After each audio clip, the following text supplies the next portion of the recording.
It's a protector. Our sovereignty is understanding that we're a nation within a nation. You know, we have to take care of our tribal people, our tribal grounds, everything.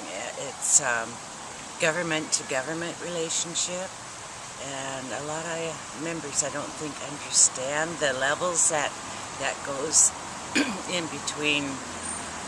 You don't just call up DC and fly there. There's different steps, different levels that you have to convince or lobby to get your point to DC. And our sovereignty is our hunting rights, our fishing rights. All of our rights as tribal members, they need to be protected and not cut, not taken away. If anything, we need to build more on our culture, and I think that was the weakest link when we were working on restoration, was the culture part. And that's how I became the first queen, because we didn't have anybody doing culture. The most culture that I knew of when we were before restoration was at my grandmother's house. I think her phone was 2 rings and Isla's was 3, and they would talk jargon on it, so the other neighbors wouldn't know what they were talking about. So that was kind of amusing. That when we were working on our bill for restoration, that was the weakest part. We had to get creative, a way to get our newsletter out, get people to come to meetings, and find out what they wanted. And we did that by attending powwows. We got connected with Siletz, the Urban Indian Board, and we had good people that helped us. Pauline Ricks and Joe Lane and Art Bensel, a number of different people that, said, don't rock the boat, because we're going for this too. But ours came so much faster in the building than theirs did. I'm not saying that they're not a strong tribe, because they are. They're just not as strong as us. Yeah. No, we're gonna power down. But it's just protecting our rights, and people need to understand we do have rights as Native Americans.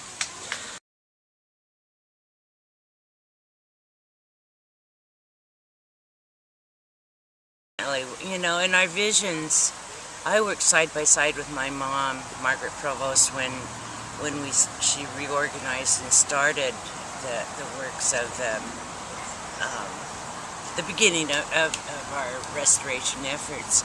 And I know it takes a lot of work. There's times you just want to say, oh, forget it, this is too much. But we kept on and kept on, and we had bake sales for our newsletter and the gas that we had to run around, because there was no funding, there was no money, there was nothing. It was all volunteer. For 10 years it was all volunteer.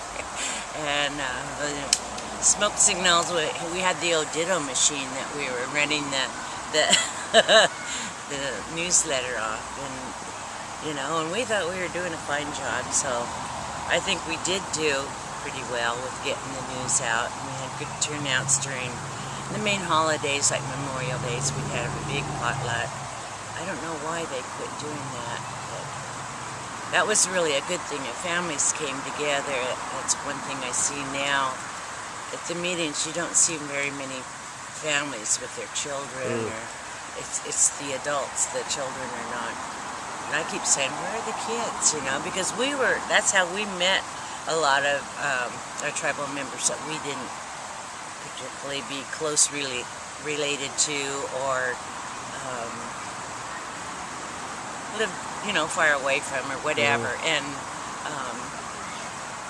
that's how we got to know each other's families, and who was who, and who danced, and who wanted to, and the different directions for our language and baskets. Everything, I think, came from that.